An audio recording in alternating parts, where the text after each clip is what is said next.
Avant de vous présenter une belle histoire, j'aimerais quand même que vous compreniez que la théorie de la formation planétaire, c'est une théorie qui est jeune et en plein développement.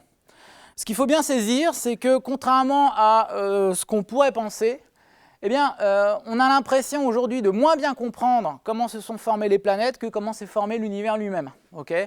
La théorie de formation planétaire est une théorie qui est moins mature et qui est plus jeune que la théorie du Big Bang.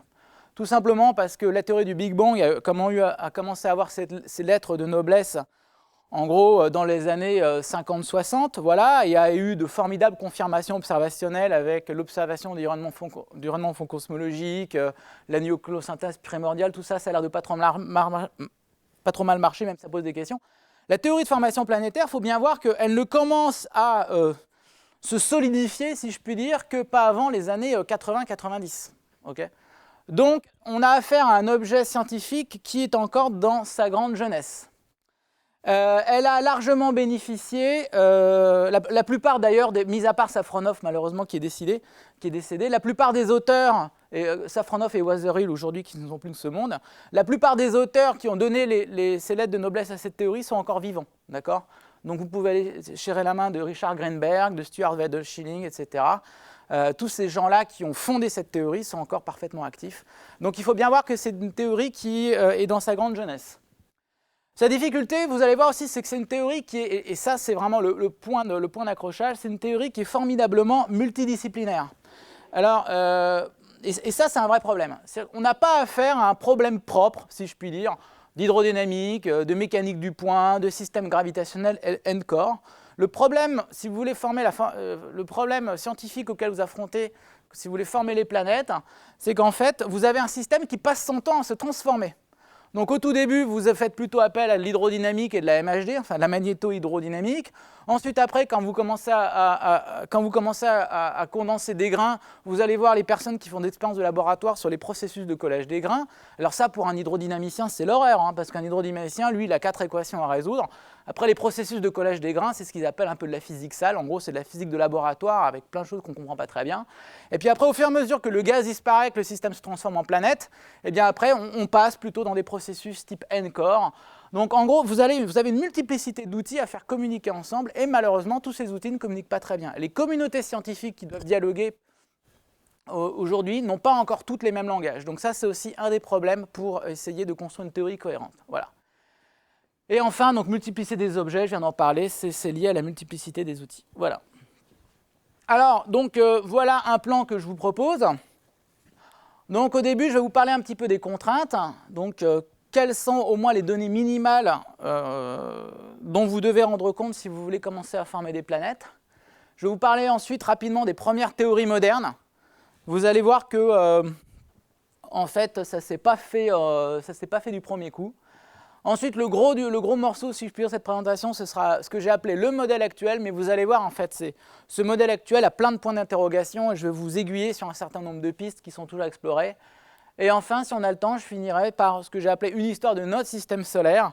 Aujourd'hui, on commence à avoir pas mal de contraintes sur peut-être ce qui s'est passé dans notre système solaire, sachant qu'on n'est pas du tout sûr qu'il s'est passé exactement la même chose ailleurs. Okay. Et en particulier, je parlerai très rapidement de ce fameux modèle aujourd'hui qui domine un peu la communauté scientifique qui a été développée dans le sud de la France. Je ne sais pas si vous avez entendu parler de ce fameux modèle de Nice qui est poussé en avant par beaucoup d'auteurs, qui, c'est vrai, remporte un certain succès, mais qui n'est pas sans défaut. Et enfin, si j'ai le temps, je vous parlerai de ce que j'ai appelé les nouveaux systèmes planétaires. Donc c'est toute la question des exoplanètes. Voilà, ok, donc voilà le programme. Alors, contrainte. D'abord, qu'est-ce que c'est qu'un système solaire? Alors, j'aurais pu dire plutôt qu'un système planétaire. Alors, c'est d'une étoile entourée d'une ou de plusieurs planètes et de petits corps. Donc, comme vous allez voir, en fait, c'est une définition qui est assez évasive. Et si vous voulez, tout ça, c'est pour insister sur le fait que même la notion de planète elle-même n'est pas clairement définie.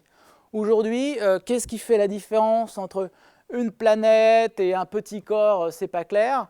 Des systèmes planétaires, on commence à en détecter de plus en plus grâce aux nouvelles techniques de détection d'exoplanètes.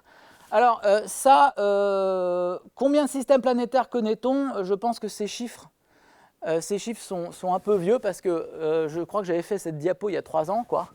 eh bien, depuis après, avec l'arrivée de la mission Kepler, qui aujourd'hui est en train de battre des records absolument extraordinaires, on est à peu près à plus d'un millier d'exoplanètes découvertes. Et c'est sur milliers d'exoplanètes découvertes, à l'heure actuelle, on a plusieurs dizaines de systèmes planétaires qui ont été identifiés. Alors, ce qu'on appelle un système planétaire, pour l'instant, c'est quoi? C'est une définition qui est très évasive, mais en même temps très simple. Ce qu'on appelle un système planétaire, c'est un système où on a détecté au moins 2 planètes orbitant autour de leur étoile. Voilà, donc une planète, vous avez une exoplanète, 2 planètes, on appelle ça un système. Voilà, ok? Voilà. Alors, combien en connaît-on? Ben, très bien notre système solaire, et donc voilà ce que je viens de dire sur les objets de Kepler. Alors, la grande difficulté de tout ça, c'est bien entendu le scénario de formation planétaire que vous allez construire. Malheureusement, il va être extrêmement biaisé. Parce que vous avez notre système, le système solaire sur lequel vous avez une foultitude d'informations, et vous avez aujourd'hui plusieurs dizaines de systèmes d'exoplanètes sur lesquels, au fond, vous n'avez que très peu d'informations. Donc, une des grandes difficultés de la construction de cette théorie, c'est justement distinguer ce qui est spécifique de notre système solaire de ce qui est général dans les systèmes planétaires. Et ça, c'est pas très facile. Et ça, à chaque fois qu'on va faire appel à un processus physique, on va toujours se poser la question de quelles sont les conditions d'application de ce processus physique? Est-ce que ces conditions ont été rencontrées uniquement dans notre système planétaire ou, au contraire, est-ce que les conditions d'application de ce processus physique peuvent être plus générales? Ok. Et aujourd'hui, en plus, avec l'avancée des méthodes d'observation, eh bien, on peut commencer aussi à confronter nos modèles avec cette fois-ci non plus des exoplanètes, parce qu'on a des exoplanètes. Quand on voit des exoplanètes, au fond, on voit les planètes sont déjà formées, donc quelque part la formation planétaire est déjà passée par là. Mais aujourd'hui, on commence à voir des disques protoplanétaires. Enfin, depuis les années 90, on voit des disques protoplanétaires et on commence à aller sonder les premières phases un petit peu de la formation planétaire. Voilà. OK ? Alors, avant de se poser la question de former des planètes, il faut d'abord faire une rapide, je ne vais pas trop m'étendre dessus, mais on va faire une rapide visite de notre système solaire pour voir un petit peu quelles sont les composants de notre système solaire, parce qu'on croit les connaître souvent. Et en fait, on s'aperçoit que dans un système planétaire, il n'y a pas que des planètes, loin de là, et au fond, numériquement parlant, les planètes, ce n'est qu'un composant en fait, d'un système planétaire. Alors, que rencontre-t-on dans notre système solaire? Eh bien, on a une étoile centrale, comme vous le savez, donc un cortège de 8 ou 9 planètes, alors selon qu'on s'accorde pour dire que Pluton est une planète ou pas. Alors, le débat autour de Pluton, au fond, est un débat qui est assez académique et qui a été extrêmement politisé, en fait. Aujourd'hui, globalement, il faut savoir, juste concernant Pluton, tout le monde s'accorde pour dire, à peu près, que Pluton ressemble plus à un embryon planétaire qu'une véritable planète. Donc, ça a été un peu pour ça qu'il a été un peu destitué de son statut de planète du système solaire, et aussi parce qu'on s'est aperçu qu'au-delà de Pluton, il y avait d'autres objets qui ressemblaient à Pluton, qui étaient aussi des embryons, et qu'on commençait aussi à appeler planètes de manière un peu abusive. Donc il y a un coup d'arrêt qui a été donné par l'Union astronomique internationale en disant « Oulala, attention, les objets type Pluton, on arrête, on va appeler ça des planètes naines, okay. On sait en fait que ce sont plutôt des embryons, et le compte de planètes, en gros, s'arrête à Neptune. Voilà. Donc voilà ce qui en est de Pluton. Alors, il y a une population aussi très diverse de satellites. Il faut savoir qu'à l'heure actuelle, dans le système solaire, vous avez à peu près plus d'une soixantaine de satellites réguliers. Des satellites réguliers, c'est-à-dire des satellites qui orbitent dans le plan équatorial de leur planète. Et qu'aujourd'hui, ces satellites, même si on en parle un peu moins que les planètes, aujourd'hui, les satellites sont vraiment extrêmement étudiés parce qu'on commence vraiment à faire de la planétologie comparée avec ces objets. Vous avez une diversité d'environnements qui sont rencontrés sur les satellites, et donc leur formation est encore moins comprise que la formation des planètes. Vous avez 2 ceintures de petits objets que j'ai appelées un peu d'astéroïdes. Vous avez une ceinture interne qui est la fameuse ceinture d'astéroïdes, donc qui se trouve entre Mars et Jupiter, et vous avez une ceinture externe qui prend une importance de plus en plus grande aujourd'hui, qui s'appelle la ceinture de Kuiper. Et enfin, vous avez des comètes, des comètes qui orbitent très à l'extérieur du système solaire. Et enfin, dernière chose, on n'y pense pas, mais ce n'est pas si trivial que ça en comparaison des autres systèmes planétaires qu'on observe. Il n'y a pas de gaz, ou il y a très peu de gaz entre les planètes. En gros, entre les planètes et les petits corps, globalement, c'est vide. Alors, il y a toujours de la poussière, etc. Mais globalement, vous avez affaire à un milieu qui est pauvre en gaz. Okay. Et ça, pourquoi c'est intéressant? Parce que justement, a priori, la théorie de formation planétaire commence dans un milieu gazeux. Et ça, après la question de comment ce gaz a disparu, c'est une question qui aujourd'hui, on commence à avoir de bonnes idées, mais qui n'a pas toujours énormément de réponses. Alors, concernant l'architecture de notre système solaire, donc voilà, alors, donc ça, vous avez donc ces 4 petits schémas qui sont à des échelles différentes. Donc, classiquement, on distingue le système solaire interne du système solaire externe. Donc, le système solaire interne, donc là, vous voyez donc, le Soleil qui n'est pas à l'échelle, mais qui est symbolisé au milieu avec, voilà. Vous avez cette fameuse ceinture d'astéroïdes que vous voyez ici, ces fameuses donc, ceintures de petits corps. Et puis, le bord, la frontière, ce qui fait la frontière entre le système solaire interne et le système solaire externe, classiquement, c'est la planète Jupiter, qui est à 5 unités astronomiques. Okay. Et ce que vous voyez, alors, faites attention à tous ces petits points que vous voyez ici, ce n'est pas juste un dessin. Chaque petit point est un astéroïde qui a été répertorié. Cette figure n'est pas un dessin, c'est bien une représentation d'une table d'objets du système solaire. Ce que vous pouvez remarquer, c'est que, en fait, vous voyez 2 nuages de points, de petits objets qui se trouvent sur l'orbite de Jupiter. Jupiter elle-même se trouvant par là, à peu près à mi-chemin entre ces deux îlots. En fait, ces astéroïdes, ça s'appelle les astéroïdes troyens. C'est des objets qui sont en fait dans une situation dynamique un peu compliquée. Ils sont piégés dans ce qu'on appelle les points Lagrange. En gros, quand ils orbitent ici, ils ont tendance à faire des petits cercles autour de points d'équilibre, répartis sur un triangle à 60 degrés. Ça fait des angles de 60 degrés avec Jupiter qui elle-même se trouve ici. Voilà. Donc, là, vous avez un système solaire interne comme ceci, vous avez votre planète qui est là, et enfin, vous avez le système solaire externe, donc qui démarre au niveau de la planète, Jupiter, et qui s'étend jusqu'à Neptune. Voilà, donc là, vous avez des planètes géantes, donc Jupiter, Saturne, Uranus et Neptune. On va voir en plus que ces planètes géantes se divisent en 2 catégories. Et enfin, à l'extérieur, vous avez cette ceinture d'objets qui s'appelle la ceinture de Kuiper, que vous voyez ici. Et la ceinture de Kuiper, elle, donc, ce sont des objets dont on pense qu'ils sont plutôt majoritairement riches en glace et qui s'étend au-delà de l'orbite de Neptune. Alors après, la question de jusqu'où s'étend la ceinture de Kuiper, ça c'est un grand débat. Il semblerait que cette ceinture de Kuiper s'arrête à peu près aux alentours de à peu près 50 unités astronomiques. On a l'impression qu'elle semble disparaître. Mais est-ce que c'est la fin de l'histoire? C'est pas du tout sûr parce qu'on commence aujourd'hui à sonder l'extérieur du système solaire.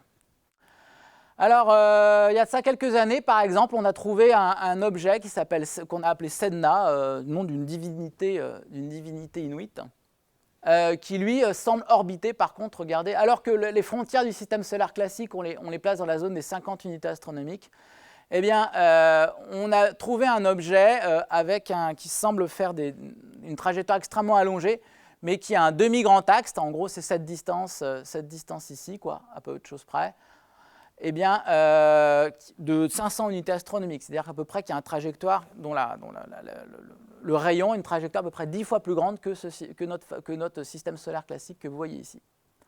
Alors, en gros, la question, c'est est-ce que le système solaire s'étend plus loin que ces fameuses 50 unités astronomiques, la découverte telle qu'un objet comme Sedna semble le dire, et surtout, en fait, les comètes nous disent que l'analyse orbitale des comètes semble nous dire qu'il y a à l'extérieur du système solaire une zone qui est symbolisée dans ce dessin comme une sorte de nuage sphérique. Alors, dans ce dessin, on dirait vraiment une coquille très dense. Hein. Attention, ce n'est qu'une représentation. Alors ça, par contre, c'est un dessin d'artiste. On a vraiment l'impression qu'il semble y avoir une sorte de réservoir qui s'étend donc à 4 pistes radians, donc vraiment dans toutes les directions du ciel. Un réservoir de comètes qui, lui, par contre, pourrait se trouver quelque part entre 1000 et 100 000 unités astronomiques. Voilà. Comment est-ce qu'on sait que ce nuage est présent? Donc, c'est l'analyse dynamique des comètes qui nous le dit. Quand vous voyez une comète passer, c'est ce qu'on appelle les comètes à très longue période. Donc, quand vous voyez une comète passer dans le système solaire interne, vous pouvez, en regardant sa trajectoire, essayer d'estimer d'où elle vient. Et ce qu'on voit, en gros, c'est que beaucoup semblent venir d'une région aux alentours de 10 000 unités astronomiques. Et surtout, ce qui est assez remarquable, elles semblent venir de toutes les directions du ciel. Voilà. Donc ce qui semble dire qu'il y a un réservoir sphérique de comètes à l'extérieur du système solaire. Voilà. Donc en gros, la véritable forme de notre système solaire, la véritable structure de notre système solaire, ce ne serait pas seulement notre Soleil avec ces 9 planètes autour, quoi. Ce serait plutôt une structure qui pourrait ressembler à ça, avec une zone centrale qui est plutôt plate, vous voyez, donc avec notre Soleil, 9 planètes qui ont l'air de former plutôt un disque, et puis à l'extérieur, une sorte de bulle sphérique, de nuage sphérique de comètes. Voilà. Alors après, dans ce dessin, il y a quand même des partis pris dans ce dessin que je voudrais signaler. On n'est pas du tout sûr, ce n'est pas impossible qu'ici, il y ait une déconnexion entre la partie interne et la partie externe. Vous voyez, il semblerait que le disque interne soit relié à la coquille externe par ce petit pont central, là, enfin ce petit pont qui passe dans le plan équatorial. Eh bien ça, on n'est pas du tout sûr que cette connexion existe. Là, c'est très probable qu'il y ait un trou, parce qu'aujourd'hui, on n'est pas très sûr que cette région soit peuplée. Voilà. Ça, c'est une des grandes questions, c'est quel est le lien entre la partie externe et la partie interne. Voilà. Alors, parmi les grands faits à expliquer, donc là, je reste vraiment très général sur les propriétés. Donc, si vous voulez, si vous posez la question en gros de comment se forme un système planétaire, avant de commencer à bâtir des théories, c'est très important de commencer juste à regarder qu'est-ce que vous avez sous les yeux, d'accord ? En tout cas, quels sont les grands faits qui a priori sont indépassables. Alors premièrement, donc, si on regarde le système solaire interne, eh bien, les systèmes solaires internes, les planètes du système solaire, donc Mercure, Vénus, la Terre et Mars, globalement, ce que vous pouvez remarquer, c'est qu'elles ont tendance déjà à être petites, c'est-à-dire petites en comparaison des planètes externes, donc c'est des masses qui sont de l'ordre de quelques pourcents, du pourcent de la masse terrestre en gros à la masse terrestre, qui est la plus grosse. Ce que vous pouvez remarquer aussi, c'est qu'elles sont faites d'éléments qu'on appelle réfractaires, c'est-à-dire des éléments qui condensent à haute température, donc des roches, des silicates principalement. Il y a quand même l'exception de la Terre qui est riche en eau, qui est riche en éléments volatiles, parce que l'eau c'est un élément volatile. La Terre semble être... alors la question de l'eau sur Terre, alors ça c'est une très vaste question qui agite la communauté, que je n'aborderai pas aujourd'hui, mais disons que le fait qu'il y ait de l'eau quand même relativement en abondance sur Terre, ça distingue très clairement la Terre de ses 3 autres compagnons. Et ce que vous pouvez remarquer aussi, c'est que des objets tels que Mercure ou Mars semblent être relativement cratérisés. Voilà. Et il n'y a pas de volatile. Hein, voilà. En tout cas, s'il n'y a pas de volatile, ils sont pauvres en volatile. Alors ensuite, le système solaire interne se distingue fondamentalement du système solaire externe. Parce que le système solaire externe, vous avez plutôt affaire à des grandes planètes. Donc par exemple, la plus grande des planètes, c'est 300 fois la masse de la Terre, quoi. Donc ça, c'est Jupiter. Ensuite, vous avez Saturne, Uranus et Neptune. Alors, donc, ce sont par contre des planètes qui sont extrêmement riches en volatiles. Il y a du gaz.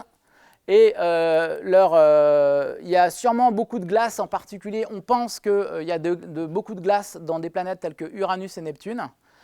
Et leur atmosphère se compare beaucoup au Soleil, sauf qu'elle semble être un peu plus riche en éléments lourds. Donc ce qu'on appelle la métallicité en astronomie, la métallicité, si vous voulez, c'est l'abondance relative des atomes qui sont plus lourds que l'hélium. Par rapport à la composition moyenne du gaz. Voilà. Et donc, si vous regardez la métallicité des planètes géantes du système solaire, elle semble être plus riche en éléments lourds que le Soleil. En fait, ça ressemble à la composition solaire, mais qui aurait été enrichie en éléments lourds. Voilà. Et ça c'est un des points qu'il faut essayer d'expliquer sur la formation des planètes géantes. Voilà. Et on voit bien entendu que la nature des planètes géantes est fondamentalement différente des planètes terrestres. Les planètes géantes, j'en parlerai pas trop ici, mais sachez donc qu'elles ont des cortèges de satellites aussi qui sont extrêmement diversifiés. Les cortèges de satellites de Jupiter sont riches en silicates pour certains d'entre eux et en glace pour d'autres.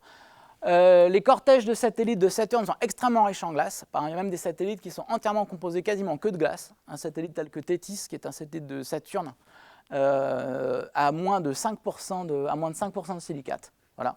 Par contre, les compositions chimiques des satellites d'Uranus et Neptune, on les connaît très peu. Ils doivent être riches en glace, mais on ne sait pas très bien. On a très peu de mesures de ça. Voilà. Donc, vous avez cette idée que vous avez un système solaire interne qui est plutôt composé riche en éléments réfractaires et pauvre en éléments volatiles. Et au contraire, vous avez un système solaire externe qui lui, se plutôt dans un autre régime, quoi, qui est plutôt riche en éléments volatiles, okay, plus pauvre en éléments réfractaires. En tout cas, vous avez une surabondance d'éléments volatiles par rapport au système solaire interne. Donc ça je vais passer et on va regarder plutôt ça. Voilà. Les petits corps, je vais en parler un peu parce que, bien que ce ne soient pas des planètes, on pense aujourd'hui qu'énormément d'informations est contenue sur l'origine de notre système solaire. On pense qu'énormément d'informations est contenue dans ces petits corps. Alors pourquoi? Parce que les petits corps du système solaire, alors même au point, excusez-moi, au point où là vous avez une mission qui s'appelle Rosetta qui va à la direction d'une comète, d'accord? Vous avez une mission française, une mission européenne qui a été proposée, qui s'appelle Marco Polo, qui propose d'aller carrément prélever du matériau sur un astéroïde. Vous avez son équivalent américain qui s'appelle Osiris-Rex, qui est à peu près la même mission. Alors justement, on se demande même si elles ne vont pas finir par fusionner ou quelque chose comme ça. Vous avez eu cette mission très spectaculaire japonaise il y a 3 ans qui s'appelait Hayabusa, je ne sais pas si vous en souvenez, où Hayabusa s'est posé sur un petit corps et a réussi à juste... Il y a eu un petit objet qui s'est posé sur le corps. On a juste réussi à collecter quelques microgrammes de matériaux et le ramener sur Terre dans un sarcophage qui a été analysé. Voilà. Donc aujourd'hui, si vous voulez, les petits corps, c'est vraiment... aujourd'hui, il y a vraiment beaucoup de travaux qui sont faits sur ces objets. Alors pourquoi? Premièrement, ce que vous pouvez regarder en voyant les photos des petits corps, c'est que ce sont des objets qui ont l'air d'avoir extrêmement peu évolué.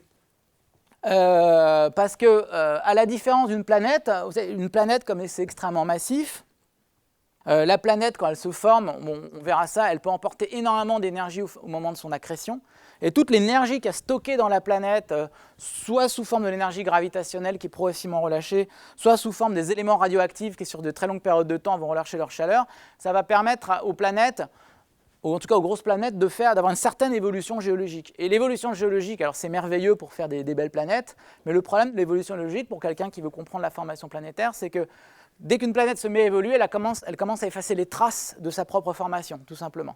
Si vous regardez la surface de la Terre, aujourd'hui, eh bien, en gros, c'est très dur de voir des cratères ou c'est très dur d'avoir des roches à la surface de la Terre qui sont aussi vieilles que le système solaire. Voilà. Il n'y a que quelques endroits sur la Terre où on a de très vieilles roches, mais les plateaux continentaux, eux, sont beaucoup plus jeunes que l'âge du système solaire. Voilà. Alors, pour aller chercher des objets vraiment anciens qui ont très peu évolué, il faut aller chercher des objets très primitifs, et c'est pour ça que les petits corps du système solaire semblent être de très bonnes cibles. Donc voilà, par exemple, un certain nombre de photographies qui ont été prises dans la ceinture d'astéroïdes par différentes sondes. Donc je vous dis, les petits corps du système solaire, il y en a dans la ceinture d'astéroïdes, dans la ceinture de Kuiper, dans le nuage de Oort, et aussi on pense que certains satellites des planètes géantes sont en fait des petits corps capturés. Par exemple, vous avez un Phébé, qui est un satellite de Saturne.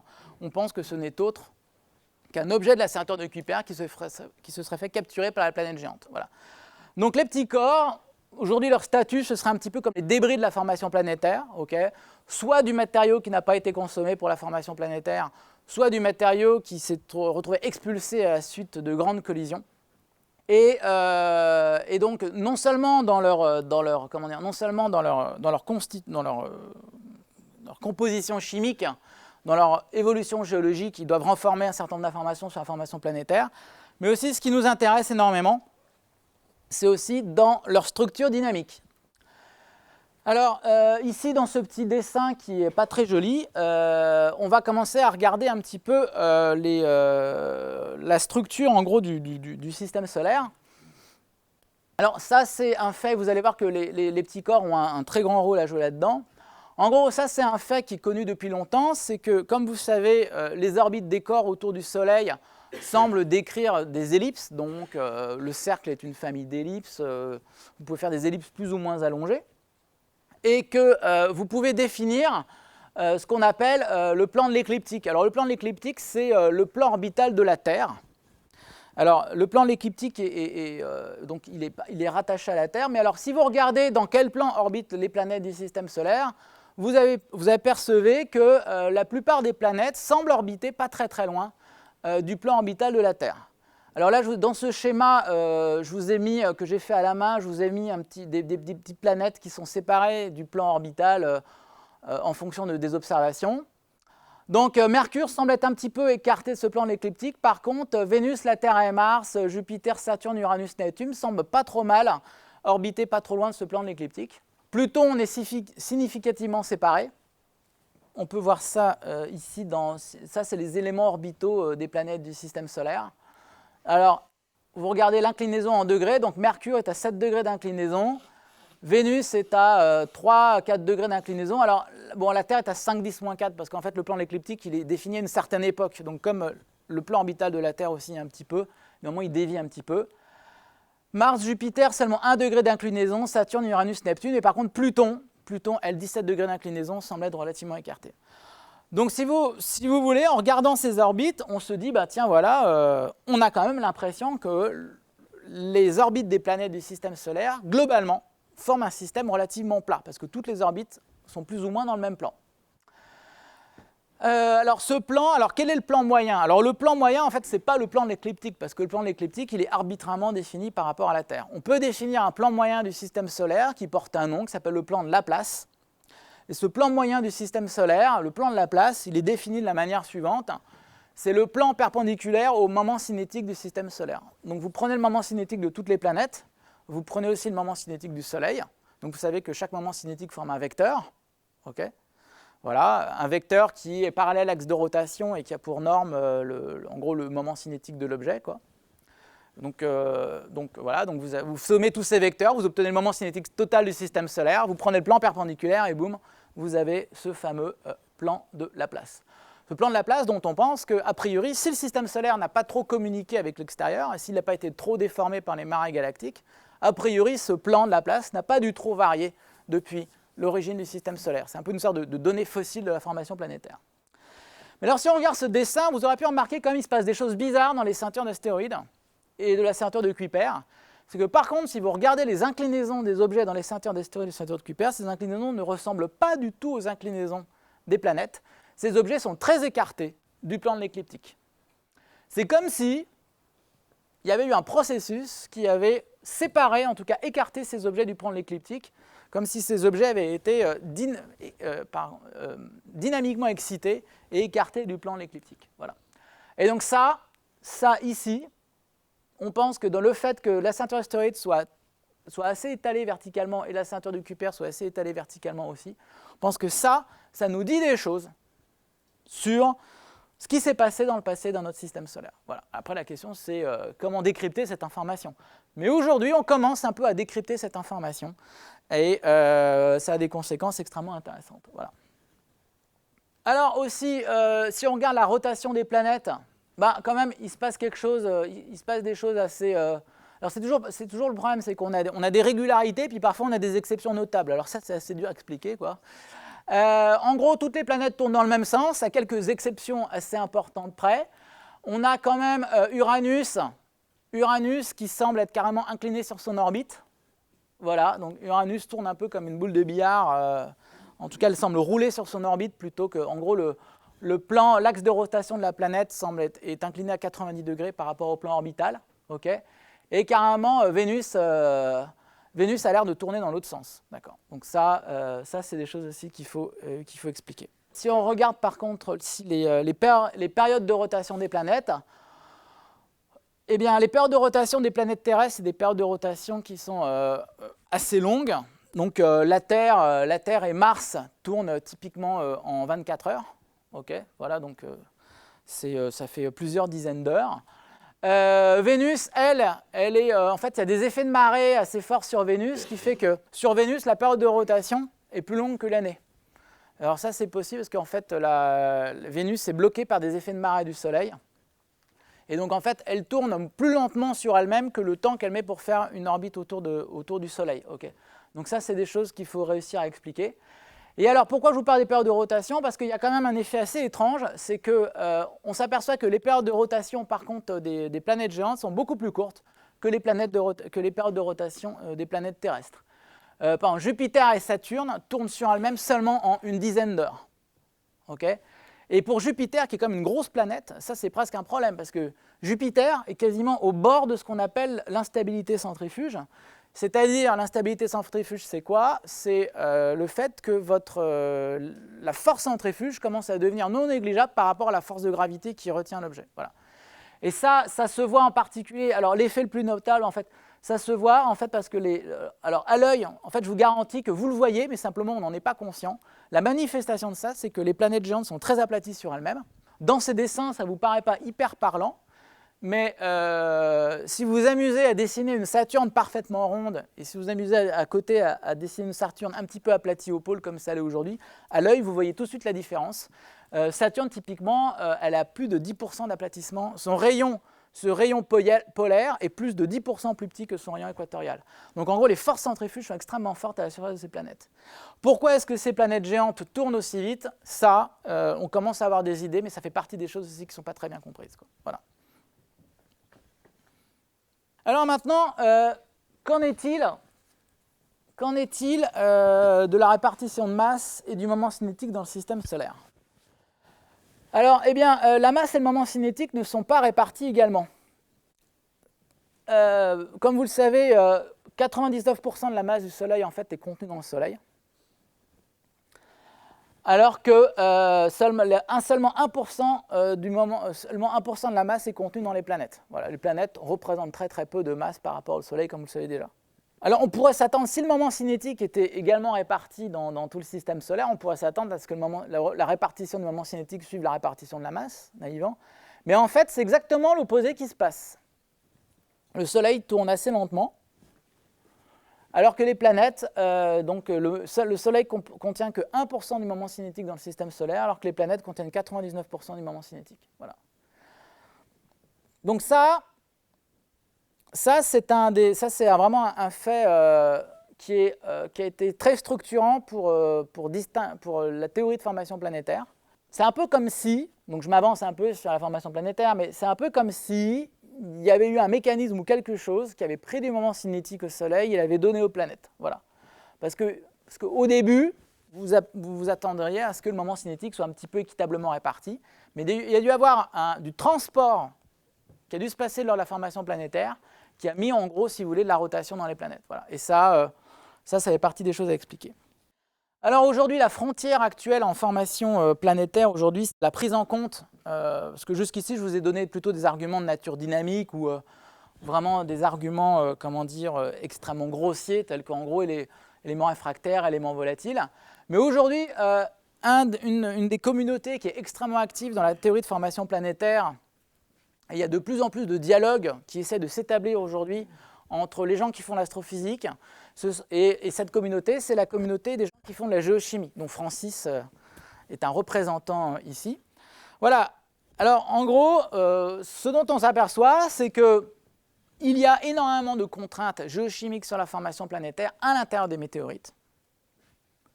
Donc, si vous voulez, les météorites, on pense, ce sont des sortes de super petits corps, donc c'est vraiment les plus petits corps des plus petits corps que vous pouvez imaginer, mais l'avantage de ces petits corps par rapport aux astéroïdes, c'est que c'est le seul objet astrophysique qu'à l'heure actuelle, vous pouvez étudier en laboratoire. Et ça change tout.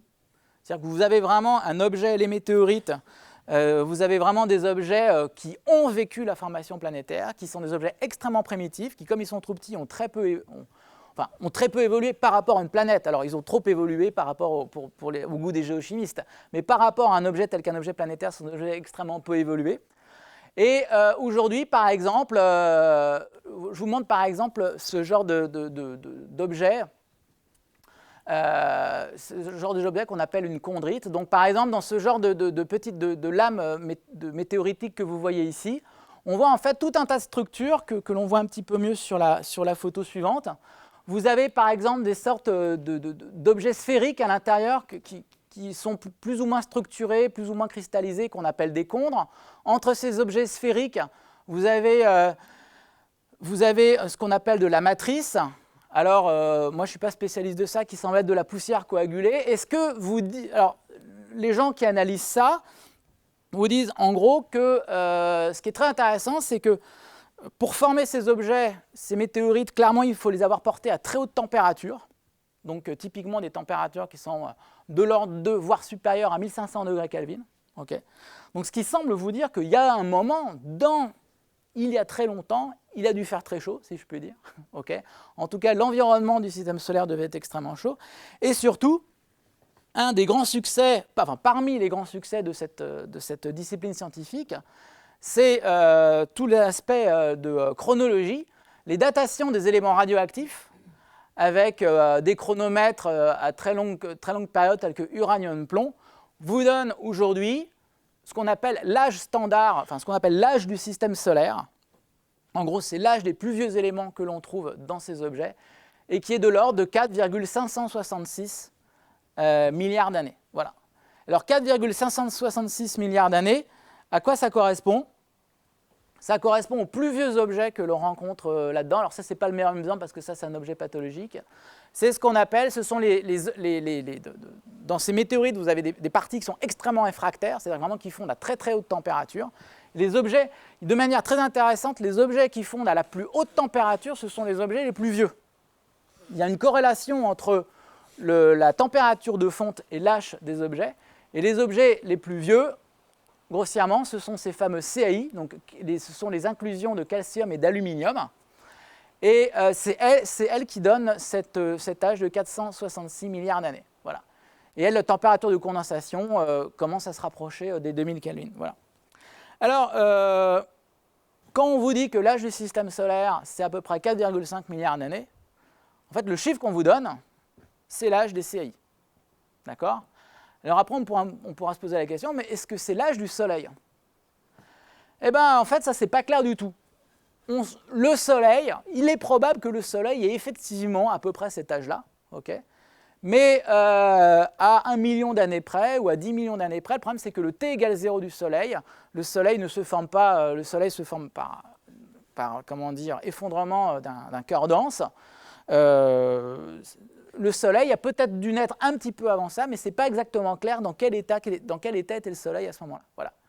Donc le T égale 0 du système solaire, c'est quelque chose qui n'est pas du tout connu. Le seul point de repère qu'on a, c'est cet âge des CAI, mais on ne sait pas très très bien le placer exactement par rapport à l'âge du Soleil. Aujourd'hui, les modèles de structure interne du Soleil, alors pourquoi on pense aussi que ça doit être proche de l'âge du Soleil, même si on ne sait pas très bien le placer? Les modèles de structure interne du Soleil, en gros le Soleil c'est une boule de gaz, l'équilibre hydrostatique est très chaude, vous disent qu'effectivement, son âge doit être de l'ordre de 5 milliards d'années. Donc c'est assez compatible avec ça. D'accord? Mais est-ce que ces objets se sont formés avant que le Soleil allume ses réactions nucléaires? C'est pas clair. Est-ce que ça s'est formé bien après que le Soleil allume ses réactions nucléaires? C'est pas clair non plus. Voilà. Donc même pour vous dire, le T égale 0 de la formation planétaire, c'est quelque chose qui n'est pas super contraint. D'accord? Voilà. L'autre outil de datation, comme vous le savez, l'humanité a glorieusement atterri sur la Lune en 1969, d'accord ? Et les Américains ont ensuite continué à envoyer des sondes, en tout cas des vaisseaux sur la Lune jusqu'à peu près le milieu des années 70.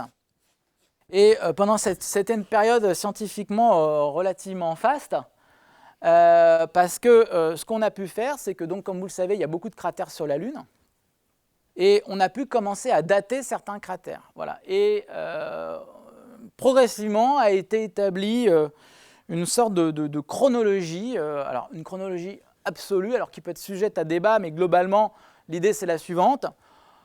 On a commencé à dater les cratères, okay, et on a commencé à voir que progressivement, il y avait une sorte de loi qui était que plus vous aviez de cratères, plus vous aviez affaire à une région cratérisée, okay, et plus votre terrain avait l'air d'être ancien.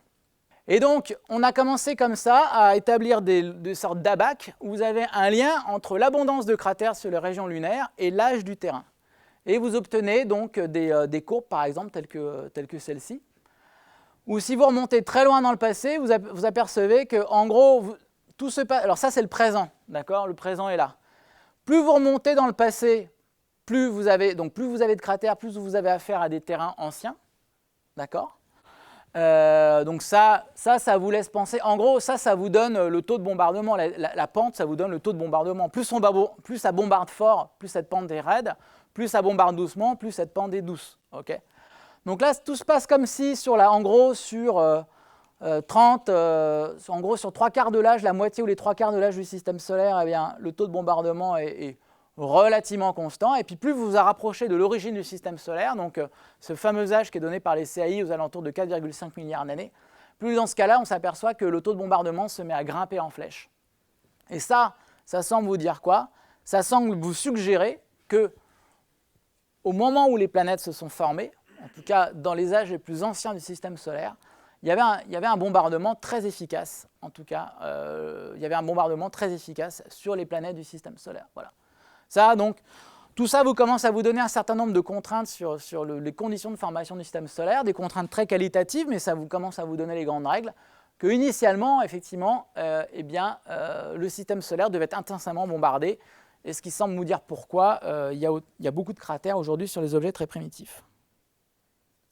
Alors, il y a eu tout un débat que je voudrais aussi mentionner ici parce qu'il agite énormément la communauté scientifique. Si vous regardez les âges, alors ça c'est quelque chose qui est assez discuté parce que tout le monde n'est pas d'accord, ok? Tout le monde n'est pas d'accord, mais comme tout le monde n'est pas d'accord, mais comme c'est un résultat qui, comment dire, a été popularisé récemment par un certain nombre de papiers assez célèbres, j'en parle. Okay, c'est le fameux bombardement tardif. Alors, qu'est-ce que c'est que le bombardement tardif? En gros, il y a eu des études qui donc, se sont intéressées au temps de bombardement lunaire et sur la base de mesures qui ont été prises dans certains cratères, alors tout le monde ne s'accorde pas pour dire que ces mesures sont extrêmement représentatives, on a l'impression, en gros, sur la base de quelques points de mesure, que tout se passe comme si le bombardement sur la Lune avait commencé à baisser après, à peu près, disons, après quelques centaines de milliers d'années de formation planétaire, et à peu près après 1 milliard d'années d'évolution du système solaire, peut-être un peu moins, 800 millions d'années, tout se passe comme si il y avait une sorte de reprise du bombardement sur la Lune. Vous voyez ces 3 points que vous voyez là, voilà. Alors, comme en physique, on aime bien travailler avec des gaussiennes. Donc, vous prenez 3 points, vous faites passer la meilleure gaussienne par les 3 points, donc ça vous fait ce pic ici, voilà. Et on dit, oh là là, on a l'impression qu'il y a une sorte de reprise du bombardement sur la Lune. Alors, faites attention, là, c'est une échelle log à gauche, hein, donc ce n'est pas une petite augmentation. Hein. C'est que tout se passe comme si il y avait une reprise du bombardement 1 milliard d'années à peu près après la formation planétaire. Donc, un bombardement tardif, parce que c'est 1 milliard d'années après, voilà. Alors, tout le monde n'est pas d'accord là-dessus. Un certain nombre de personnes disent que les mesures ont été faites dans certains cratères qui étaient un petit peu excentriques par rapport aux autres. Donc, un débat a agité toute la communauté, disons, jusqu'il y a à peu près il y a 10 ans. Voilà. Et puis, alors, il y a 10 ans, les gens de l'Observatoire de Nice ont publié un modèle dynamique dont je vous parlerai à la fin, qui semble donner une explication naturelle à cette reprise du bombardement 1 milliard d'années après la formation planétaire. Et ils disent, écoutez, voilà, on a compris, je vous en parlerai, le bombardement tardif a bien eu lieu, en fait c'est un effet dynamique entre les planètes géantes, et il n'y a plus de débat maintenant, c'est clair, le bombardement tardif est une réalité. Alors la situation n'est pas aussi simple que ça, d'accord? Sachez donc, gardez en mémoire qu'il y a de très forts soupçons qu'il y a bien eu une reprise du bombardement 1 milliard d'années après la formation planétaire. Certaines personnes disent, et ils ont quand même des arguments, et je vous les donnerai, que ça a été extrêmement structurant pour le système solaire d'aujourd'hui.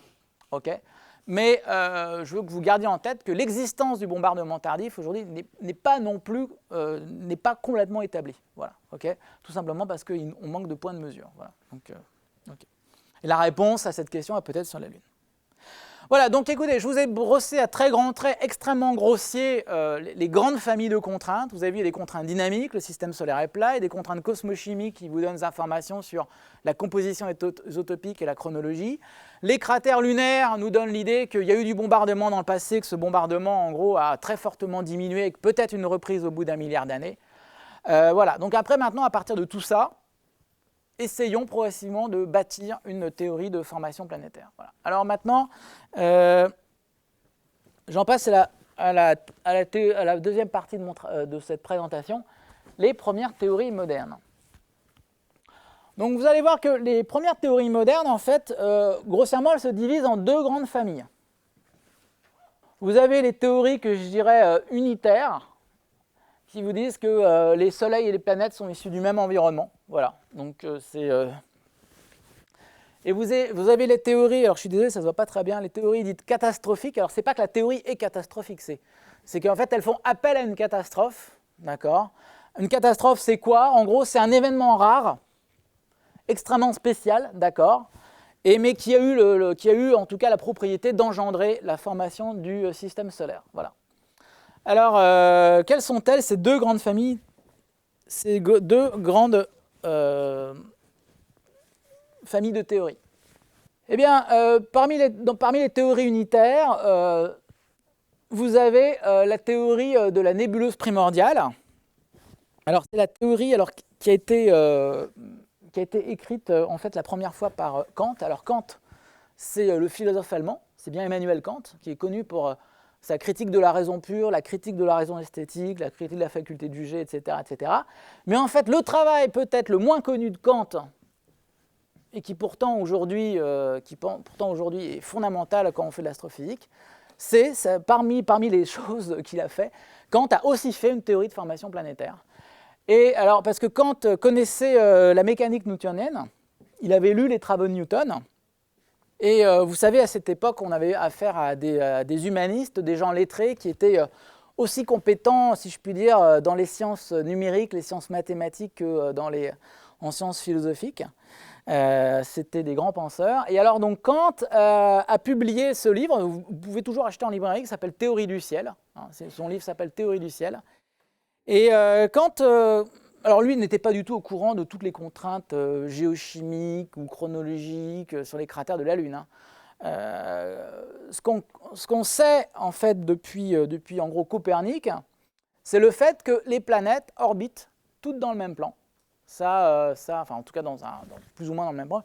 Donc ça c'était connu. Donc toute l'idée c'était avec les outils de la mécanique newtonienne, essayer d'imaginer une théorie qui puisse en gros vous former des planètes qui orbitent toutes dans le même plan. Alors, en fait, avec 2-3 principes simples, on peut commencer à brosser les traits d'une théorie. Donc l'idée, il part un petit peu, donc l'idée c'est de partir d'une boule de gaz, alors une boule de matière. Alors la matière en fait n'est pas extrêmement claire, hein. Même à l'époque de Kant, on ne connaissait pas la matière dont était fait le Soleil. Hein. Cette matière, par contre, on connaissait le concept de force centrifuge, ok. On peut imaginer que sous l'effet, alors la gravité c'est connu, la force centrifuge c'est connu, donc ce qu'on peut imaginer c'est que sous l'effet de la gravité cette boule se contracte, et comme Kant connaissait la conservation du moment cinétique, il avait bien vu que si la boule commençait à se contracter, eh bien la conservation du moment cinétique faisait qu'en gros vous avez le fameux effet du patineur, c'est-à-dire que vous savez que le patineur quand il est sur la glace il tourne, puis quand il rapproche ses bras, en gros c'est comme une contraction si vous voulez, il se met à tourner de plus en plus vite.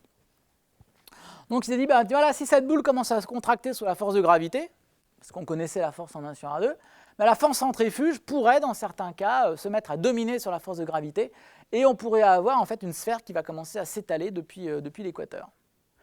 Et là, par un processus qui n'était pas extrêmement contraint, l'idée que dans cette sphère, il y a peut-être un processus où le matériau se condense, un petit peu comme les gouttelettes de pluie dans un nuage, par exemple, et on pourrait former les planètes. Voilà.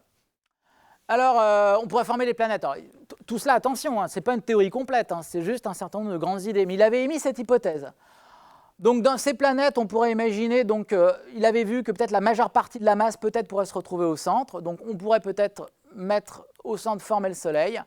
Et dans le disque qui se forme autour, dû à cette contraction, eh bien, on pourrait peut-être former les planètes. Alors, l'avantage, alors attention, c'est très grossier, hein, mais bon. L'avantage, c'est qu'on semble avoir une explication naturelle sur pourquoi toutes les planètes se forment dans le même plan. Okay, et en plus, à la fois, une des conséquences naturelles de ce scénario, c'est qu'on forme par le même processus, en tout cas dans la même dynamique, on forme le Soleil et les planètes. D'accord ?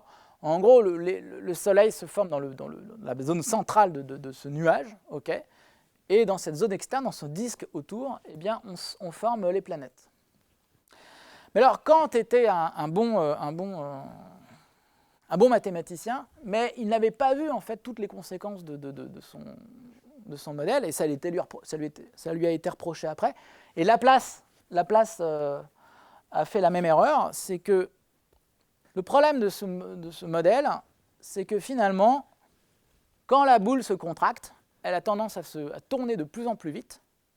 Et si vous faites en gros un calcul un petit peu plus précis, vous regardez combien de masse vous mettez à l'intérieur, combien de masse vous repassez à l'extérieur, vous apercevez que la partie centrale devrait tourner extrêmement vite. En gros, on met beaucoup trop de moments cinétiques dans le Soleil. Voilà. Et ça a été vraiment le point d'achoppement de cette théorie. En gros, comment expliquer que le Soleil tourne... en gros, le Soleil tourne beaucoup trop vite dans ces modèles par rapport à... en gros, on retombe sur le fait qu'on n'arrive pas à mettre 99% de moment cinétique dans les planètes et seulement 1% dans le Soleil. Voilà. Voilà, donc ça a un peu signé, pas la mort de cette théorie, mais disons que ça a fait que ça a créé ce problème, a créé l'espace pour que d'autres théories puissent apparaître. Donc des théories qui ont été très en vogue au XIXe siècle et au milieu du XXe siècle. C'est les théories dites catastrophistes. Alors beaucoup de gens se sont attelés à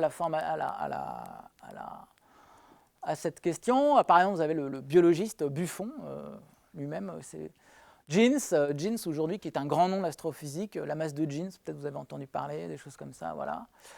Jeffreys, qui est un autre astrophysicien de cette époque, propose d'autres théories. Alors, dit, écoutez, voilà, nous, l'idée, c'est qu'on ne se pose pas la question de moment cinétique du Soleil. En gros, on sépare la question de la formation des planètes et de la formation du Soleil. Voilà. On imagine que le Soleil existe, qu'il s'est formé par un certain mécanisme, dont on ne se préoccupe pas a priori, et que peut-être qu'une étoile est passée dans le passé, et donc cette étoile, en passant au voisinage du Soleil, aurait pu arracher un filament de matière par effet de marée. Les effets de marée, ce n'est autre que l'attraction gravitationnelle, sauf que c'est l'attraction gravitationnelle, mais si vous appliquez une force gravitationnelle sur un point, ce point va se déplacer. Si vous appliquez une force gravitationnelle sur un objet étendu, tel qu'une étoile, cet objet, en plus de se déplacer, il va se déformer, et c'est cette déformation qu'on qualifie d'effet de marée. Mais on est parfaitement d'accord, les marées, ce n'est autre que la force de gravité. Hein, voilà. Alors, donc vous pouvez arracher un filament solaire. Alors là, l'idée en gros, c'est la suivante, c'est que dans ce filament, eh bien, peut-être que ce filament se recondense pour former des planètes. Donc son avantage, c'est qu'en fait, il n'y a pas de problème de quantité de rotation. En fait, ça a été remis en question plus tard, parce que quand même, au moment du passage entre les deux étoiles, vous avez des échanges de moments cinétiques entre les deux étoiles, et en fait, en réalité, vous pouvez ce qu'on appelle spinner, c'est-à-dire vous pouvez augmenter la rotation de l'étoile au moment de ce type d'interaction. Deuxièmement, vous avez cette propriété qui est très qualitative, mais qui a été mentionnée dans plusieurs articles, c'est que dans un filament, vous attendez à ce que les plus grosses planètes se forment au milieu, si je puis dire, et ça tombe bien parce que Jupiter, grossièrement, elle n'est pas géométriquement au milieu du système solaire, mais c'est la planète un peu dans l'ordre des planètes, c'est celle qui se trouve au milieu dans le rang des planètes. Voilà. Et aussi, vous avez cette propriété dynamique simple, c'est que si vous arrachez un filament, le filament lui va se mettre à orbiter dans son plan, et vous formez aussi toutes les planètes dans le même plan. Voilà. Donc c'est pas mal. Mais alors, bon, vous ne formez pas le Soleil, hein, parce que la question de la formation du Soleil est carrément à l'extérieur de cette théorie. Le seul problème, c'est qu'on s'aperçoit que c'est un événement déjà qui est très rare, parce que pour pouvoir arracher suffisamment de masse pour former un système planétaire, il faut vraiment que les deux planètes se frôlent. Bien qu'aujourd'hui, on sait que les planètes se formaient en essaim, donc vous avez pu avoir des passages proches, mais là, vraiment, il faut un passage très, très, très proche. Là, il faut un passage à quelques rayons stellaires seulement pour faire un truc pareil. Okay. Et en fait, il y a eu des calculs thermodynamiques un peu plus propres qui ont été faits, qui montrent qu'en réalité, le filament a tendance à se dissiper assez rapidement. Il semblerait que le filament a tendance à se dissiper assez rapidement avant de se condenser en planète. Voilà. Bon, et alors maintenant, où est-ce qu'on en est aujourd'hui? Eh bien, en gros, il faut voir que ces deux théories se sont à peu près bagarrées au cours du XXe siècle, et que la situation a commencé à se débloquer on va dire, dans les années, entre les années 60 et les années 80, parce qu'il y a des nouvelles théories qui sont apparues. Et il y a aussi, il ne faut pas le négliger, c'est très important, le développement de l'observation astronomique. Le développement de l'observation astronomique a commencé à permettre de trancher entre ces deux théories, qui ont montré que les jeunes étoiles sont entourées d'un disque de gaz et de poussière, qui commence à ressembler furieusement à cette fameuse nébuleuse de Kant-Laplace qui a été supposée par Kant et Laplace. On a aussi découvert des jets autour de jeunes étoiles. Et je vais vous montrer des photos. Et ce n'est pas impossible que vous puissiez évacuer vraiment, ou peut-être freiner ces jets autour d'étoiles, peuvent vraiment emporter une partie du moment cinétique de l'étoile. Donc il y a peut-être un moyen de baisser le moment cinétique pathologique de l'étoile centrale. Et également, une partie du moment cinétique peut partir dans les vents. Donc aujourd'hui, globalement, il semblerait que, bien que ça pose encore beaucoup de problèmes, le paradigme de la formation planétaire aujourd'hui se fonde sur la nébuleuse de Kant et Laplace. Voilà. Et maintenant, ça va permettre d'ouvrir le 3e chapitre de ce cours. Voilà, la nébuleuse de Kant-Laplace. Alors il y a quelque chose que je voudrais vous dire aussi pour que vous saisissiez bien qu'il faut bien voir que les sciences, c'est quelque chose qui est mouvant, que les vérités établies à une époque peuvent être renversées 50 ans plus tard. Je vais vous raconter une toute petite anecdote qui, bien humblement, m'est arrivée, moi, quand je faisais ma thèse dans les années 90. Donc, comme tout étudiant, je cherchais un bouquin, je fais ma thèse en formation planétaire. Donc, comme tout étudiant, je me suis dit, mon premier réflexe, c'est je vais m'acheter le gros bouquin de référence de formation planétaire. D'accord, tout simplement parce que j'avais besoin de me faire la bibliographie. Donc à Paris, on a une grosse librairie qui s'appelle Joseph Gibert. Voilà. Donc je vais chez Joseph Gibert où il y avait un gros rayon sur l'astronomie. Je vois un livre qui s'appelle Planetary Formation. Boum, je ne regarde même pas le contenu, je l'achète. Je me dis voilà, ça va me servir pour ma thèse. Et je commence à lire le livre. Donc l'auteur s'appelait Wolfson. Alors, Wolfson est professeur en Angleterre. Je crois qu'il était à Bristol. Aujourd'hui, maintenant, il est à la retraite. Eh bien, je lis le bouquin. Et je m'aperçois en fait que dans ce bouquin, attention, en publié, je l'ai acheté en 96 ce livre. Dans ce bouquin, en fait, ce qui était présenté, c'était la théorie catastrophiste, d'accord, catastrophique, ok, et que c'est seulement dans les 2 derniers chapitres du livre qui disait qu'effectivement, on peut aussi mentionner la nébuleuse de Kant-Laplace qui commence à avoir de plus en plus d'arguments et qui est une théorie qui est en train de monter et qu'il faut de plus en plus considérer. Voilà.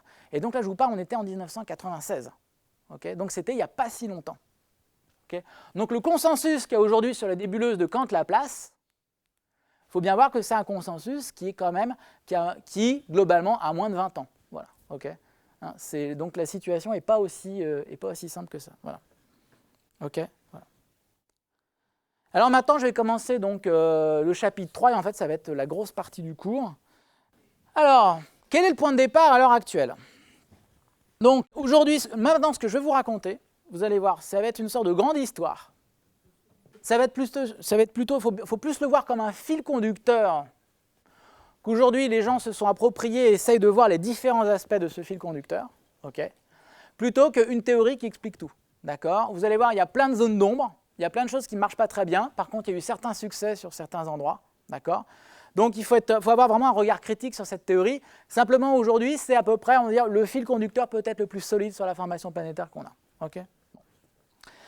Alors, le modèle actuel, donc en gros, quel est le point de départ? Eh bien, on pense que, donc on ne va pas refaire l'histoire de l'univers depuis le Big Bang, mais donc quand est-ce qu'on décide de démarrer notre histoire? Alors ce fameux t égale 0 dont on ne sait pas très bien le mettre, donc le t égale 0, c'est cette fameuse formation des CAI qui doit se passer plus ou moins au moment de la formation du Soleil. Voilà. Alors, notre point de départ, c'est le suivant.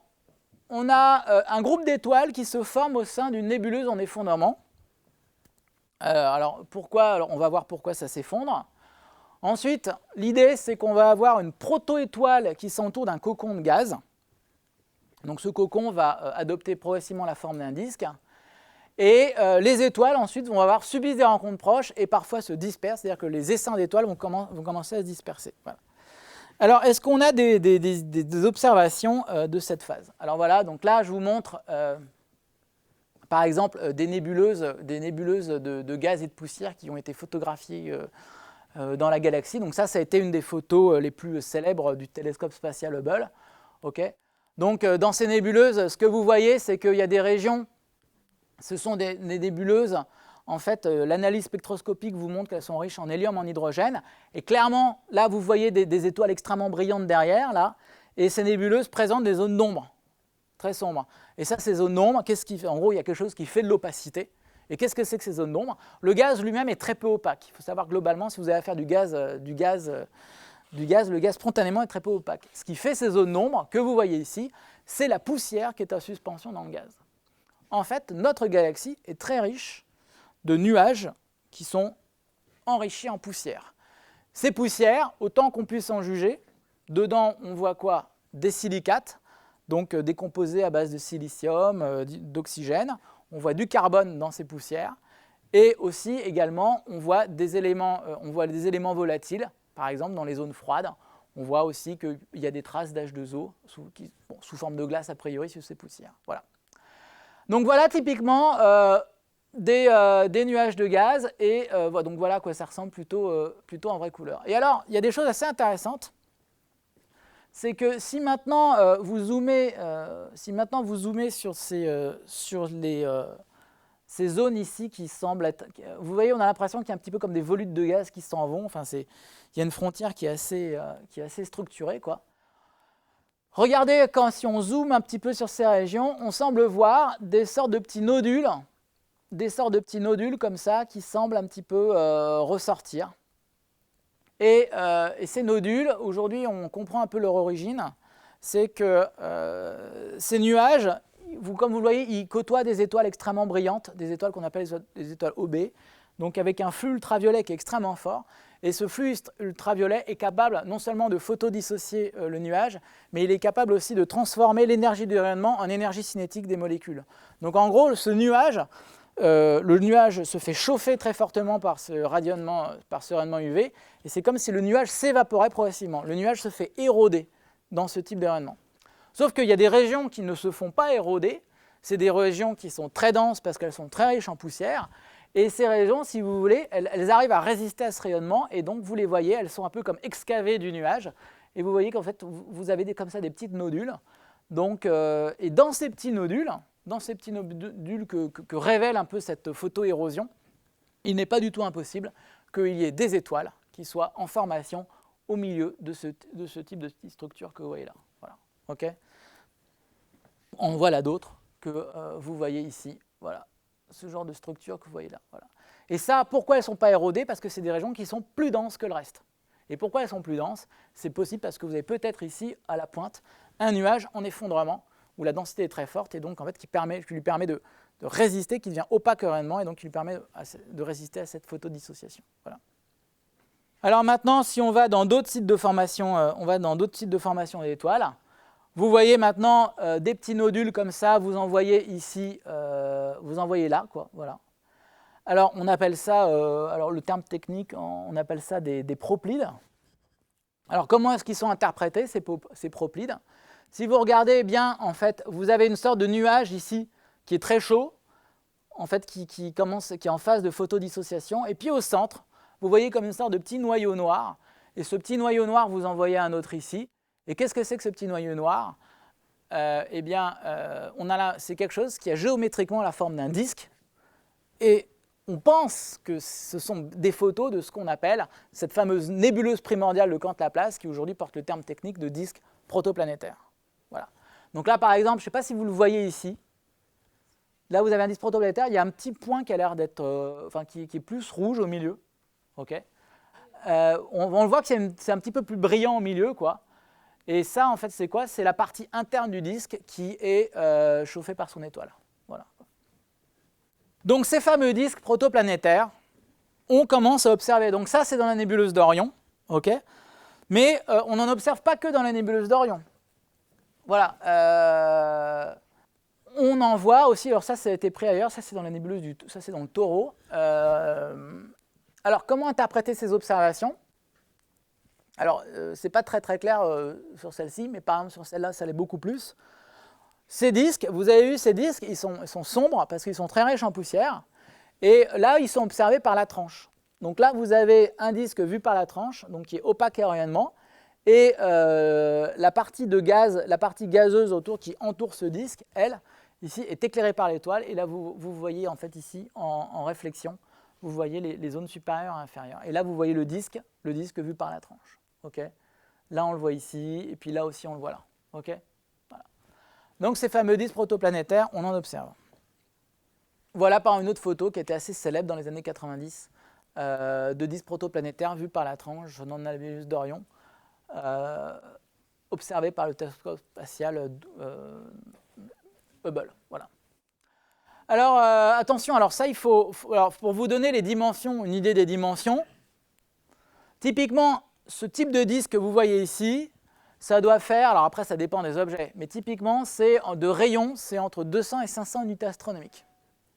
Donc déjà, ce qui est très intéressant, c'est que c'est beaucoup plus grand que notre système solaire des 9 planètes géantes, d'accord? Parce qu'un système solaire avec les 9 planètes géantes, il s'arrête autour de la quarantaine, la cinquantaine d'unités astronomiques. Là, on n'a pas d'objet aussi petit, on n'a jamais observé de disques protoplanétaires aussi petits que ça. L'extension globale, c'est quelques centaines d'unités astronomiques, premièrement. Deuxièmement, bon, ça ne se voit pas beaucoup dans ces photos, on va voir pourquoi ce sont des disques qui sont évasés.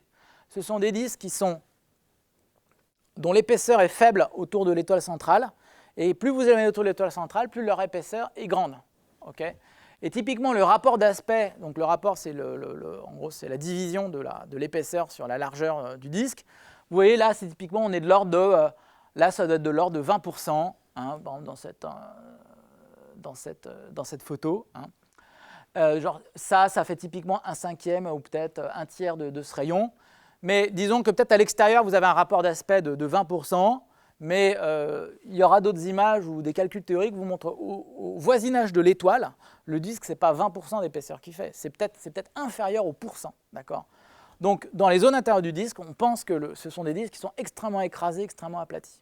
On verra pourquoi ils sont extrêmement écrasés, extrêmement aplatis. Ça tient principalement en fait, à la gravité de l'étoile, voilà, qui a tendance à les écraser verticalement. Voilà. Alors, est-ce que c'est facile de former de tels disques ? Aujourd'hui, alors on pourrait dire, ben là, au fond, l'histoire a l'air d'être belle, si je puis dire. Bon, ben voilà, on a un nuage qui s'effondre. Alors, sans trop entrer dans les détails, pourquoi est-ce qu'un nuage comme ça va avoir tendance à s'effondrer ? Voilà, des petits nodules comme ça. Pourquoi ce genre de truc va avoir tendance à s'effondrer ? Alors, je vais vous donner des grandes idées. Naïvement, on pourrait penser que qu'est-ce qui va agir en faveur de la contraction du nuage ? Eh bien, on se dit, ben, ça, c'est typiquement le job de la gravité. D'accord ? La gravité qui a tendance à rassembler les objets. Si vous ne considérez que la gravité, ce n'est pas possible en fait d'effondrer un objet. Parce que vous allez bien sûr que la gravité va avoir tendance à le compresser, mais en gros, ces objets se comportent comme des gaz parfaits. Okay ? Et si vous compressez un gaz parfait, naturellement, il y a une contre-réaction qui va s'installer, c'est que l'objet va se mettre à chauffer. Quand vous commencez à compresser un gaz, il va se mettre à chauffer. Et en gros, ben, vous chauffez, vous commencez à augmenter la pression, puis au bout d'un certain moment, qu'est-ce que va faire la pression montant ? Elle va contrebalancer la force de gravité, et l'objet ne peut pas s'effondrer. Voilà. Puis quand vous avez un équilibre parfait entre force de gravité et force de pression, on appelle ça l'équilibre comment ? Hydrostatique. Voilà, équilibre hydrostatique. L'atmosphère terrestre est à l'équilibre hydrostatique. En gros, elle est écrasée sur Terre par la gravité, mais comme il y a de la pression, boum, la pression contrebalance la gravité et tout va bien. En gros, l'atmosphère terrestre, elle n'est pas écrasée au sol. Tout simplement, son épaisseur est assurée par le fait que la pression lutte contre la force de gravité. Bon. Donc il faut autre chose. Donc c'est pas possible, c'est pas facile en fait d'effondrer un objet dans l'univers. La gravité tout seul ne peut pas faire le boulot. Il faut autre chose pour permettre l'effondrement. Et cette autre chose, c'est quoi ? Le deuxième grand moteur d'évolution de l'univers, c'est le rayonnement. Le rayonnement, c'est quoi le job du rayonnement, en gros, dans l'univers ? Une des fonctions principales du rayonnement, c'est d'évacuer l'énergie. C'est-à-dire, vous avez peut-être entendu parler de ce qu'on appelle le rayonnement de corps noir. Est-ce que c'est une notion que vous avez déjà rencontrée, la notion de rayonnement de corps noir ? En gros, quand vous avez un objet qui est porté à une certaine température, il va se former un gaz de photons dans cet objet, et les photons vont commencer à pouvoir, les objets vont commencer à pouvoir partir. Et partant, ils vont emporter une partie de l'énergie. Et donc ce rayonnement va permettre à l'objet de se refroidir et donc de diminuer la pression. Donc il faut qu'il y ait un jeu entre la contraction due à la gravité et le rayonnement. En gros, l'objet se refroidit, la pression baisse, il peut se contracter. Ensuite, la gravité essaie de contracter, la température monte, le rayonnement agit, l'objet se refroidit, et puis comme ça, il se contracte, il se contracte, il se contracte, il se contracte. Donc pour qu'un objet puisse se refroidir, il faut que, pour qu'un objet puisse se contracter, il faut qu'il puisse se refroidir. Et ça, c'est très très important. S'il n'y a pas de source de refroidissement, eh bien, on ne peut pas effondrer un objet. Okay ? Et alors, quel est le rôle des poussières là-dedans ? Les poussières, elles ont un rôle extrêmement important, parce que les poussières Ce sont on dit qu'elles ont une certaine opacité. Vous avez vu que non seulement elles s'opposent au passage de la lumière, parce qu'elles créent des zones noires, mais en même temps, bon, non seulement elles s'opposent à l'environnement, mais en plus, elles vont pouvoir être des surfaces d'émission efficaces. Et les poussières vont pouvoir constituer une surface d'émission efficace pour pouvoir évacuer l'énergie. Voilà. Et donc en gros, voilà, le refroidissement est aussi important que la gravité. Alors pourquoi je vous dis ça? Parce qu'on pourrait dire, bah voilà, on a compris, on a cette nébuleuse, enfin ce qu'on appelle un cœur dense aussi, qui va se refroidir, qui va s'effondrer. On forme des étoiles, et ensuite ces étoiles vont former un disque. Les étoiles vont former un disque. Alors, ma question, juste avant de vous montrer un petit film, ça va être dans quelles conditions est-ce qu'on peut former un disque? Pourquoi est-ce qu'on va former un disque autour d'une étoile? Alors ça tient en fait au processus de refroidissement. Donc vous imaginez une boule sphérique qui commence à s'écraser, okay, et qui se refroidit du fait du rayonnement. Les photons embarquent l'énergie. Mais il y a quelque chose que les photons ne peuvent pas emmener. Alors, est-ce que vous savez, alors les photons, il y a une énergie associée aux photons, il y a aussi une quantité de mouvement associée aux photons, mais les photons, c'est des particules qui ont une propriété assez bizarre, c'est que les photons, entre guillemets, ils n'ont pas de moment cinétique. Quand un photon s'en va, il peut emporter de l'énergie, mais il ne peut pas emporter de moment cinétique. Ce qui fait que vous avez affaire à un système qui, dans le processus de refroidissement, perd de l'énergie, mais qui par contre conserve son moment cinétique. Donc votre boule, elle perd son énergie, donc elle se contracte, mais perdant son moment cinétique, elle va se mettre à tourner de plus en plus vite, et c'est pour ça que progressivement, elle va devoir se contracter tout en conservant son moment cinétique, donc la seule solution pour elle, c'est de se déformer, et la solution géométrique qui lui permet non seulement de diminuer son volume du fait de sa perte d'énergie, mais aussi de conserver son moment cinétique, c'est de passer de l'état de sphère à l'état de disque. Voilà. Et c'est pour ça que les disques, quand vous avez un disque en astrophysique, c'est toujours, ou presque souvent toujours, la signature d'un processus de refroidissement qui est à l'œuvre. Parce que les disques, c'est vraiment une structure fondamentale dans l'univers. Vous avez les galaxies sont des structures plates, les disques d'accrétion sont plats, les anneaux de Saturne sont plats. Quand vous avez un disque, c'est que vous avez un processus de refroidissement qui est à l'œuvre. Et voilà. Okay, donc voilà, c'est pour ça que vous avez à former un disque. Alors maintenant, juste avant la pause, donc j'en viens au petit film que je vais vous montrer. La question c'est, est-ce que c'est aussi systématique que ça pour une étoile d'avoir un disque? Alors, eh bien, aujourd'hui, on utilise des outils numériques pour essayer de simuler. On est vraiment plutôt dans la phase de formation stellaire. Donc, on commence à arriver à simuler la phase d'effondrement d'un nuage et la formation d'étoiles. Donc, attention, les simulations numériques, il faut toujours s'en méfier parce qu'il y a toujours énormément d'approximations. D'accord, hein, mais je vais vous montrer une simulation hydrodynamique qui a été faite il y a de ça quelques temps et qui montre assez bien l'effondrement d'un nuage, la formation d'étoiles, et qui va vous montrer aussi qu'au début, les étoiles, vous allez former des étoiles en essaim, okay, et ces étoiles ont tendance au début à danser une ronde entre elles, sous l'effet des forces de gravité, et que les étoiles parfois vont avoir tendance à s'entourer d'un disque, et puis parfois elles vont se frôler les unes les autres, et peut-être même s'arracher le disque. Et à la fin, il y a des étoiles qui vont avoir un disque, et peut-être d'autres étoiles qui n'en auront pas. Voilà. Donc en gros, ce n'est pas aussi évident pour les étoiles d'avoir un disque. Alors voilà. Donc, on part donc ça, c'est une simulation hydrodynamique 3D. Vous avez donc votre nuage qui s'effondre. Donc, il se refroidit, surtout, c'est sur ça. Il se refroidit, donc il fait des agrégats de plus en plus denses.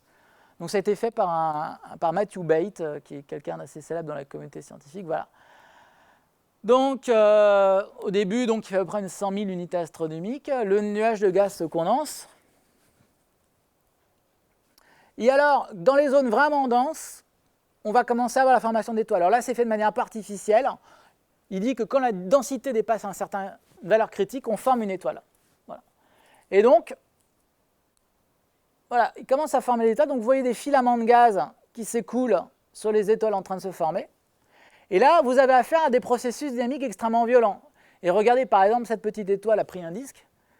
Les deux là sont en train de se battre pour avoir leur disque. On a l'impression qu'elle a gagné, quoi, voilà. Et là, vous formez des étoiles aussi sans disque, en tout cas qui ont perdu leur disque et qui partent du système. Et là, c'est là que l'action continue à se passer. Donc vous avez ce disque qui s'éteint, et là il y a une sorte de phase darwinienne, où en gros tout le monde entre en compétition pour avoir son disque, et puis à la fin on se retrouve donc avec des étoiles, regardez comme celle-ci, qui partent avec un disque. Là vous avez un système d'étoiles doubles avec un disque, et puis par contre une collection d'étoiles qui elles n'ont pas de disque et qui s'en vont comme ça. Voilà, quoi. Alors attention, ça c'est une simulation qui est un peu extrême, dans un nuage qui est particulièrement dense. En gros, donc ce type de simulation, c'était un peu une démonstration dans un cas assez extrême, voilà. Mais ça vous donne un petit peu l'idée que aujourd'hui quand même, il faut bien voir la phase de formation stellaire comme en fait un processus collectif où vous formez plein d'étoiles simultanément, et il peut y avoir comme ça des communications, en tout cas entre les étoiles, en tout cas elles peuvent se passer au voisinage des autres. Et après, finir avec un disque protoplanétaire, c'est peut-être pas l'issue systématique de la phase de la formation stellaire. Dans cette simulation, vous avez qu'une fraction des étoiles qui ont fini avec un disque autour. Voilà. OK ? Voilà. Donc je vous propose, je vais faire une petite pause maintenant, et puis on reprendra la suite de l'histoire après.